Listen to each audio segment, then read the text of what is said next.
An investigation has found that Utah police made several unintentional mistakes when they stopped Gabby Petito and her boyfriend before she was killed in what became a high-profile missing person case. The independent report released Wednesday examines a traffic stop by police in the tourist town of Moab on August 12. Officers investigated a fight between Petito and her boyfriend Brian Laundrie but ultimately allowed the couple to leave. Police body camera video of a visibly upset Petito, 22, was widely viewed as the investigation unfolded and raised questions about whether a different police response could have prevented her death weeks later. Laundrie, 23, later killed himself after being named the only person of interest in her death. After requiring them to spend a night apart. The report faults officers for not issuing a domestic violence citation to Petito after she told police she had hit her boyfriend first, though it also points to indications she was likely a victim in the broader scope of the relationship. The report also faults investigators for failing to take a statement from a 911 caller who had reported seeing the couple outside their van and a man slapping a girl. Would Gabby be alive today if this case was handled differently? That is an impossible question to answer, despite it being the answer many people want to know. Nobody knows, and nobody will ever know the answer to that question, wrote Capt. Brandon Ratcliffe, from the police department in Price, Utah, who prepared the report. The ultimately tragic search for Petito drew worldwide attention, sparking social media sleuthing, discussions about dating violence, and shining a light on the disproportionate coverage of missing white women in the U.S. compared to other missing persons.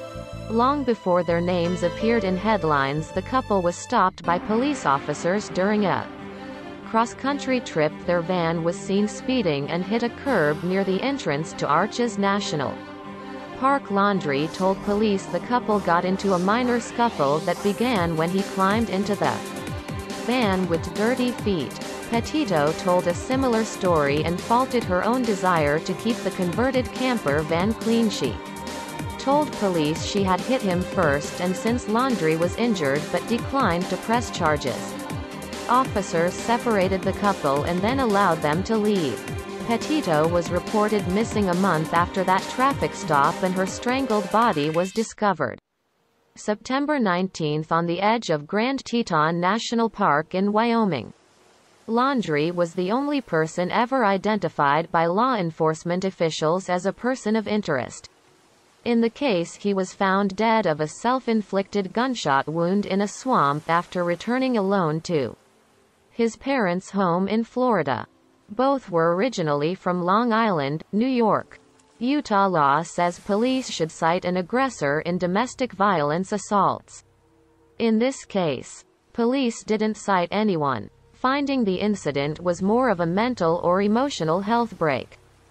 One officer who argued against citing Petito said Laundrie might bail her out of jail and then have more control over her. That officer told investigators that if he had known she was in life-threatening danger, he would taken his own time to follow them.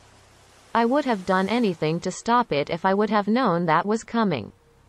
I am devastated about it.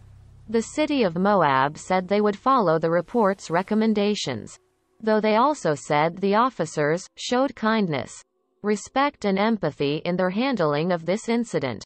The report found that the officers did what they thought was right at the time, and responsibility for Petito's death lays with her killer alone.